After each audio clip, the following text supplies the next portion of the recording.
Fadkhuli fi ibadi, masuklah kamu ke dalam jamaah hamba-hambaku. Siapa yang dimaksud ibadi? Minan nabiyyin was-siddiqin was-syuhada was-salihin. Orang-orang yang ahli bersolawat, dicintai Rasulullah, baru di alam barzah udah disuruh menuju ke surga barzah, dikumpulkan bersama para rasul, para nabi, para siddiqin, para syuhada, dan orang-orang solih, ditempatkan di raudhatun min riyadil jannah. Allahumma ja'alna minhum, amin Allahumma. Saweneng wis manggon ning taman-taman swarga, apa maneh nang mati sak bojone wis padha matine nang padha apike. Ya saweneng ning taman-taman swarga, godak-godakan ngono ya. Gulung-gulung kaya film India ngono. Karenanya momentum peringatan tahun baru 1444 Hijriah, mari kita gunakan untuk melakukan perbaikan, menuju kebaikan, untuk meraih yang terbaik. Saya ulang, mari kita gunakan momentum tahun baru 1444 Hijriah ini untuk terus melakukan perbaikan, menuju kebaikan, untuk meraih yang terbaik. Allahumma sholli ala Muhammad. Allahumma sholli ala Muhammad. Para jamaah, untuk mendapatkan target itu kita harus berhijrah. Hijrah itu secara umum ada dua, ada hijrah makaniyah, ada hijrah ma'nawiyah. Hijrah makaniyah itu hijrah dalam artian berpindah, hijrah tempat, hijrah dalam arti berpindah. Sedangkan hijrah ma'nawiyah itu hijrah sifat, hijrah dalam artian berubah. Ringkes-ringkes saja. Kalau hijrah makaniyah kita tahu Rasulullah berpindah meninggalkan Makkah menuju Madinah, maka syaratnya hijrah makaniyah itu harus ada yang ditinggalkan dan harus ada yang dituju. Dua-duanya harus ada. Ada yang ditinggalkan dan ada yang dituju. Itu hijrah. Ada yang ditinggalkan tapi nggak ada yang dituju, itu bukan hijrah, namanya minggat. Nah iya toh, ada yang dituju tapi nggak ada yang ditinggalkan, juga bukan hijrah, namanya ngelamun. Kok gak pati cerdas kok kita wong-wongane.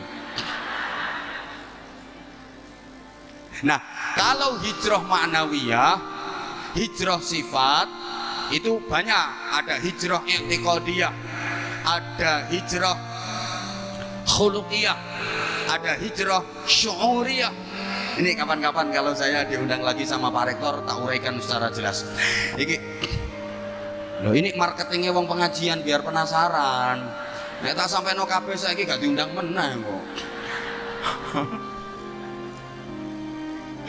Oke, gini. Rasulullah menghijrahkan manusia dari jahiliyah menuju Islamiyah. Secara umum seperti itu dulu. Kenapa sih Rasulullah harus berhijrah? Apa perjuangan di Makkah beliau nggak berhasil? Jawabannya berhasil banget. Jadi salah besar kalau ada yang bilang fase dakwah di Makkah selama 13 tahun Rasulullah tidak berhasil. Salah besar. Sangat-sangat berhasil. Fase dakwah di Makkah 13 tahun itu orientasi dakwahnya Rasulullah adalah menanamkan iman dan menguatkan akidah.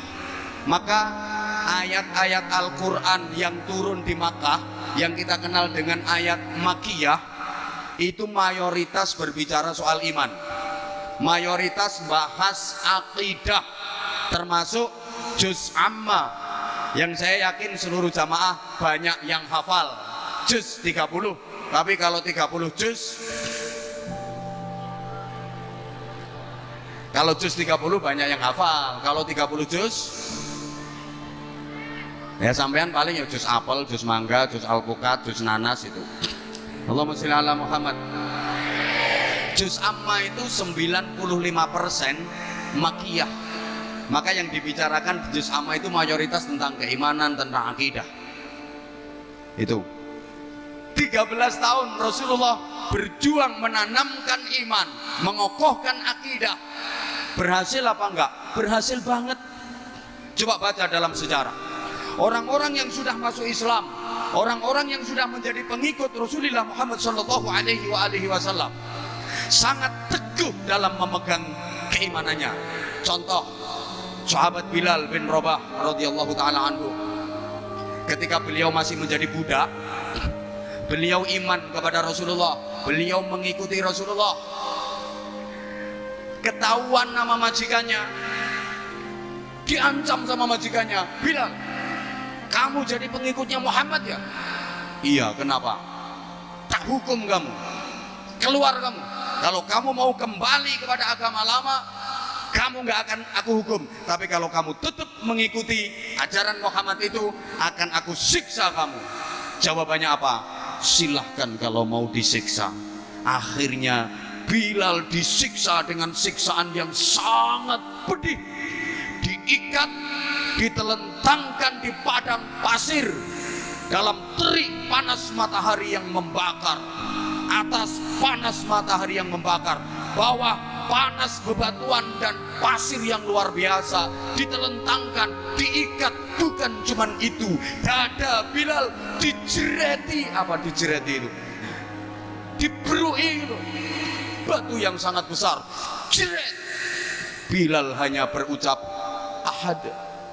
Dijerati meneh, jeret, ahad. Dia baru bisa mengucap ahad, ahad. Maksudnya kul huwallahu ahad. Cerene aku yo tak ulangi, Bilal, kul huwaile.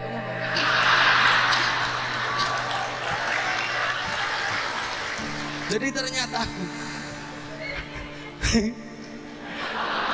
Bilal ngamalno ijazah teko aku. Ahad. Dia dijerat, ayo kamu kalau keluar dari ajaran Muhammad tak bebaskan dari hukuman ini. Tapi kalau kamu tetap ngotot, tak siksa lebih parah. Jerat, ahad. Dijerati mana? Jerat, ahad, ahad. Akhirnya konangan Sayyidina Abu Bakar Siddiq. Kemudian Bilal dibebaskan, ditebus, dibeli sama Abu Bakar Siddiq dan dibebaskan. Betapa kuat keimanannya. Itu diantara keberhasilan Rasulullah. Ada sahabat namanya Yasir, satu keluarga beriman kepada Nabi, mengikuti ajaran Nabi. Dia diintimidasi sama masyarakatnya. Yasir, kamu sekeluarga kalau tetap mengikuti ajaran Muhammad akan kami bunuh kamu sekeluarga. Apa kata Yasir? Silahkan, kematian lebih aku sukai asal dalam iman dan diridhoi Allah. Akhirnya Yasir sekeluarga dibakar hidup-hidup sama masyarakatnya demi mempertahankan iman, demi mempertahankan akidah. Belum lagi seorang sahabiah yang namanya Sumayyah. Ini wanita pertama yang jadi syahid dalam Islam, syahidah dalam Islam. Wanita pertama yang mati syahid dalam Islam namanya Sumayyah.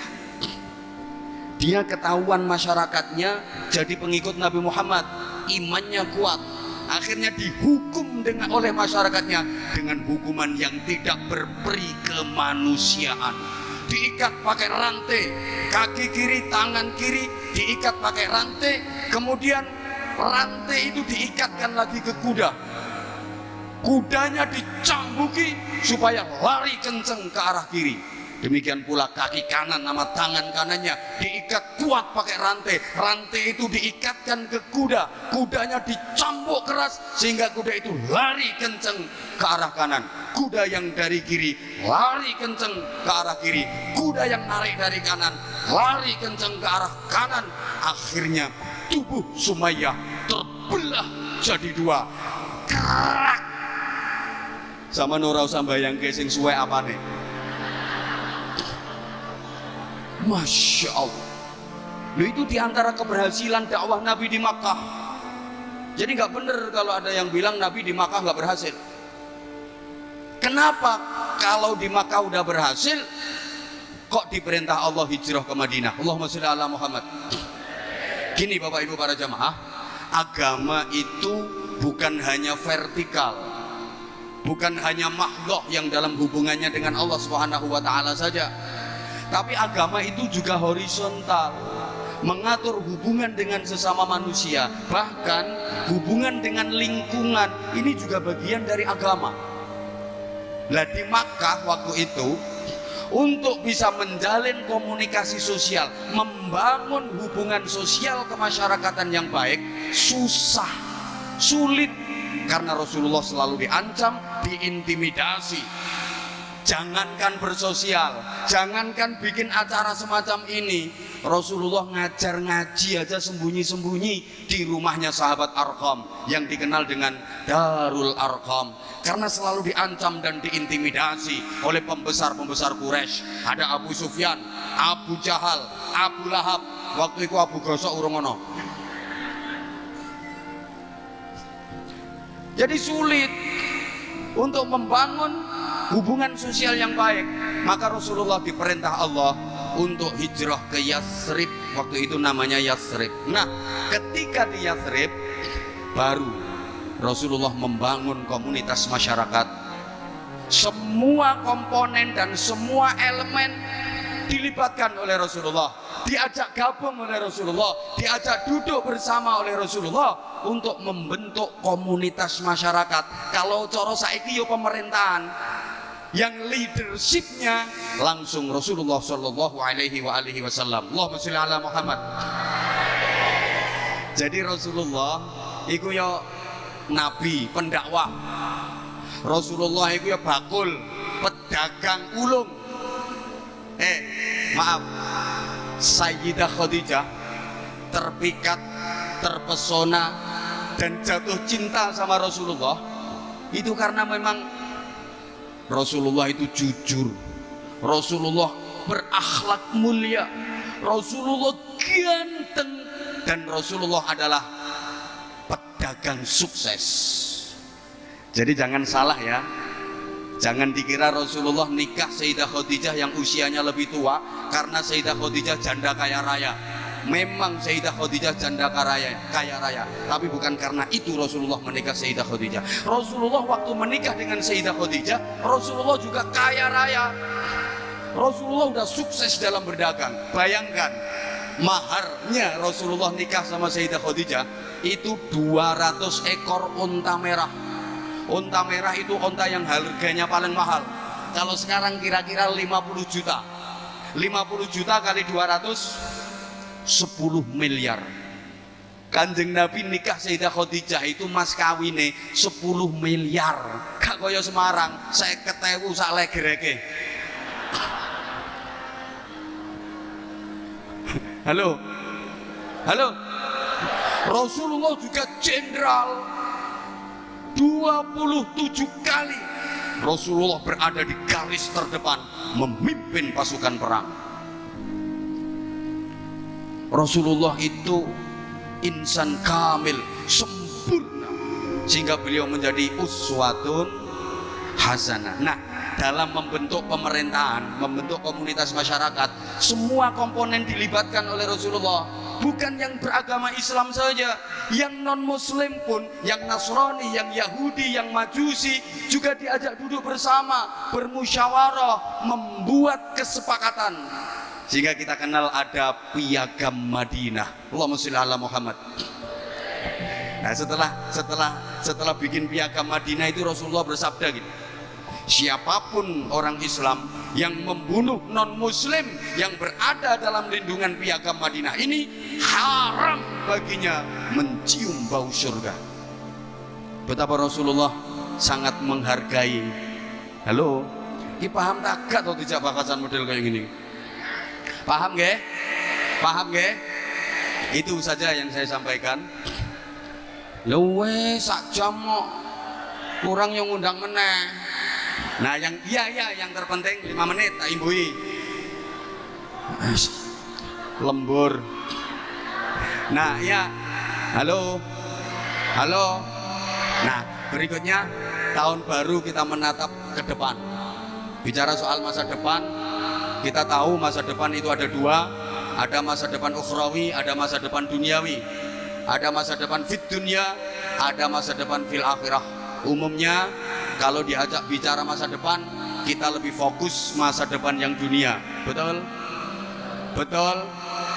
Contoh sederhana, kalau misalnya kita mau bangun rumah, itu yang kita planning rumah yang pasti akan kita tinggali selamanya, atau rumah yang pasti akan kita tinggalkan selamanya. Allah, iki sing teko ki ayu-ayu tapi kok on ya modele. Sampeyan misalnya arep bangun omah lho, sing sampean pikir iku omah sing arep dinggoni selawase, omah swarga, apa omah sing arep ditinggalne selawase, omah donya? Mbel gedes. Oke, harusnya dua-duanya. Ya wes, dua-duanya. Rumah yang akan kita tinggalkan selamanya, rumah dunia yang kita pikirkan, rumah yang akan kita tinggali selamanya, rumah yang di surga juga harus kita pikirkan. Cuma saya nanya dulu, dijawab, rumah dunia sama rumah surga lebih bagus mana? Surga. Lebih indah mana? Surga. Lebih megah mana? Surga. Lebih mewah mana? Surga. Lebih lux mana? Surga. Lebih eksklusif rumah mana? Surga. Cuma anggaranmu lebih banyak mana?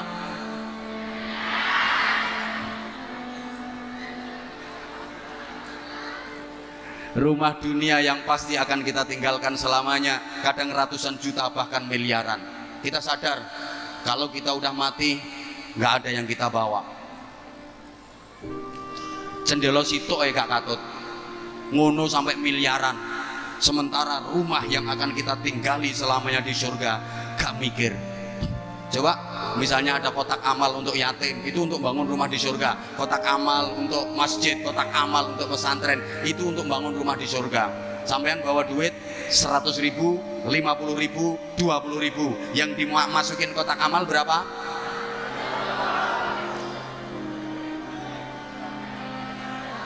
Rongewu. Wong pilihane loh, sampean bawa duit 100 ribu, 50 ribu, 20 ribu, yang dimasukin kotak amal berapa? Rongewu.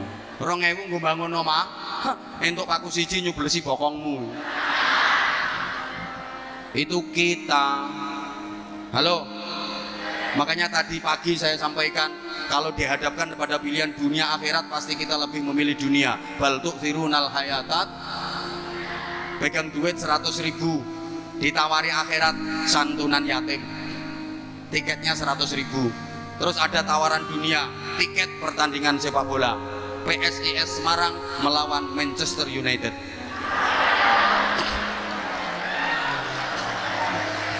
Yang pertama berarti merendahkan bangsa sendiri, Bang.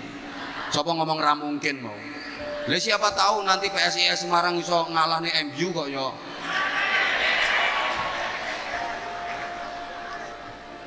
Kira-kira sampean pilih santunan yatim apa bal-balan? Itu kita. Halo. Misalnya pengajian ini ditiketkan, nggak usah larang-larang, 50.000 tiket pengajian sing ceramah Anwar Zahid. Terus dangdutan tiketnya 50.000 juga. Milih pengajian apa milih dangdutan? Percaya, jamaah yang hadir pasti pilih pengajian sing ditinggal. Itu kita. Halo. Maka kita harus adil bagaimana menyikapi dunia dan akhirat. Ada satu petunjuk praktis, wabtaghi fima ataqallahu darul akhirah wala tansa nasibaka minad dunya. Cari kebahagiaan akhirat, tapi jangan lupakan bagianmu di dunia. Ingat Bapak Ibu para jamaah, dunia betapapun indahnya itu sifatnya hanya mungkin. Akhiratlah yang pasti. Apapun yang akan terjadi dalam kehidupan kita di dunia ini, mulai malam ini sampai nanti kita mati, itu sifatnya hanya mungkin dan mungkin, kemungkinan dan kemungkinan. Makanya kita kalau mau ngapa-ngapain dalam kehidupan dunia ini, kita disuruh bilang insya Allah, kalau Allah menghendaki. Karena di dunia nggak ada yang pasti. Halo, kadang udah direncanakan mateng, nyatanya gagal. Ada apa enggak? Ada apa enggak? Halo, yang pacaran udah seneng sama seneng, tir podo irenge, sir podo kentire, wong tua podo setujune, urung mesti dadi bojone. Kadang nek pacaran 12 tahun, entek-entekane dirabi kancane dhewe. Dunia itu nggak ada yang pasti kok. Halo, hanya mungkin. Coba saya tanya, bocah wedok sing rupane ayu karo sing rupane elek, rabine dhisik ndi? Ora mesti. Kadang sing rupane elek rabi dhisik, sing rupane ayu ora payu-payu. Dijajal ditinggal, dijajal ditinggal, dijajal ditinggal.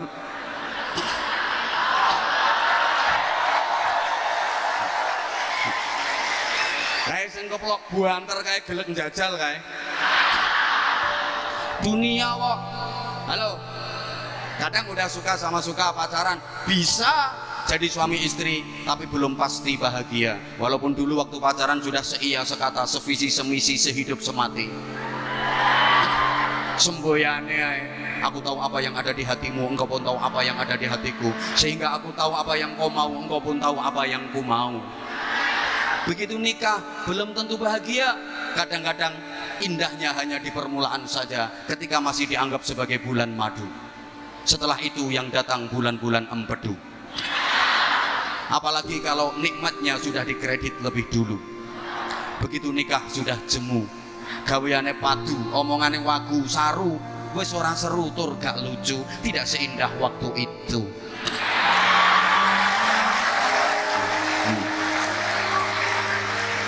Apalagi ibu-ibu, kalau anaknya sudah 7 kelihatan layu, disawang luwih ayu pembantu, katik wis ora duwe untu, akhirnya masang gigi palsu, dike omong adep-adepan ababe mampu. Dunia kok. Woi. Nggak ada yang pasti. Ngapunten, mungkin dan mungkin saja. Ada orang lama pengen punya rumah, begitu bisa bangun rumah, ternyata dia nggak bisa menempati rumah itu. Makanya maaf, akhirat itu yang pasti. Mati pasti, hidup lagi sesudah mati pasti. Adanya surga dan neraka pasti. Siapa yang masuk surga pasti mulia, pasti bahagia. Siapa yang masuk neraka pasti hina, pasti sengsara, pasti menderita. Kalau dunia itu sawang sinawang, kono nyawang kene penak, kene nyawang kono penak, jare kono penak kene, jare kene penak kono, jare kae penak iki, jare iki penak kae. Itu dunia. Maaf, sampeyan nyawang wong sing profesine kaya aku ngene iki, menurut sampeyan penak napa mboten? Munggah gentenono, ayo. Ayo. Nyoh, mike nyoh.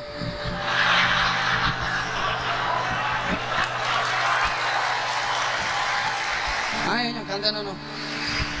Yang bilang penaknya gantenono. Pikiranmu penak lang ngene to. Penake nyekeli mik ngoceh sak jam ya hasilnya sakmono akeh. Pikiranmu lah kuwi to. Lho sampean ora mikir resikone. Coba salah ucap, sabkul lisan, keprucut omong bisa jadi kasus besar, apalagi figur publik. Coba.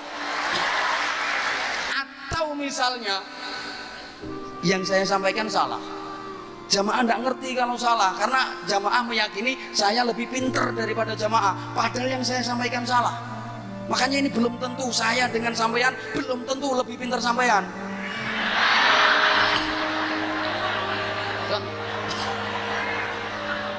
Yang saya sampaikan keliru, salah, didengar jamaah ribuan kayak gini, mereka meyakini benar, akhirnya dilakoni. Berarti saya menyesatkan ribuan jamaah. Berapa dosa yang saya tanggung? Dunia akhirat tersikone, mulane pantes nek larang. Lah kan semakin berisiko semakin mahal. Lah dirimu yang murah, wong cangkemmu ora berisiko.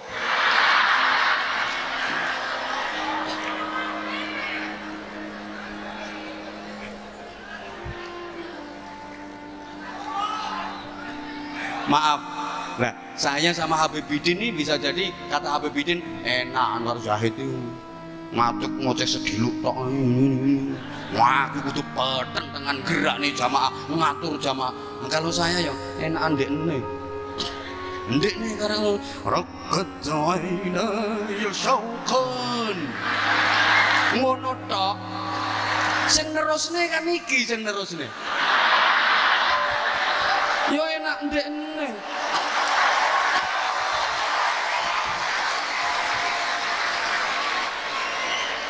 Aku iso ya. Assalamualaikum. Sing nerusne kan iki. Sing peteng tengah sampai ototis dulu sak jempolan sikil. Iki. Tapi kok sing entuk akeh iki. Ngono.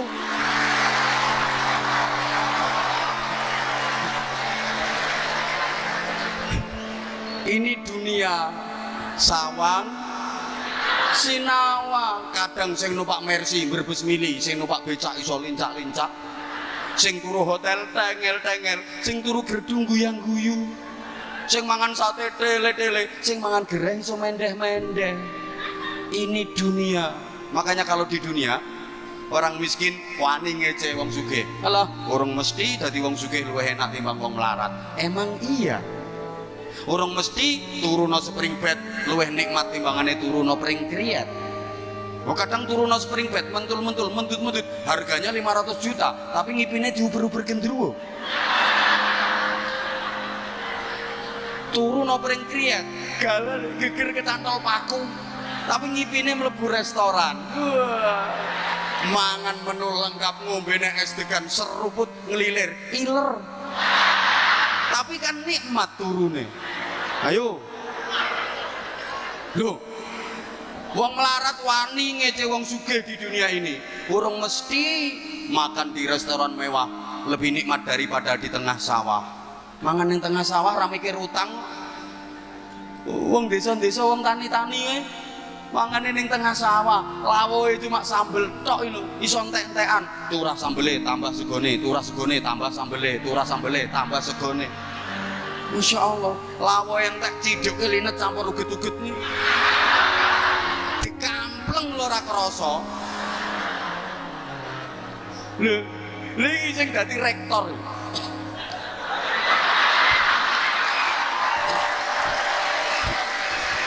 Makan di restoran mewah dengan menu lengkap, minuman lengkap, baru dapat 2 sendok, keselek. Karena dia dengar dari belakang ada orang dem. Lah suarane sing dem persis wong sing diutangi. Kaget. Itu kalau di dunia. Dunia begitu. Kadang yang dapat hadiah malah susah, yang kena musibah tambah bunga. Ono loh. Untuk hadiah malah susah, untuk hadiah umroh nilainya 20 juta malah susah, mikir selamatane, mikir oleh-oleh, mikir ya nek sing entuk hadiah umroh iki dekan, dosen, mending duit tabungan. Lha sing entuk hadiah umroh model ngene-ngene iki. Lagi sekali tampil uman pironan iki. Kadang ngawai ini sampai linu ini.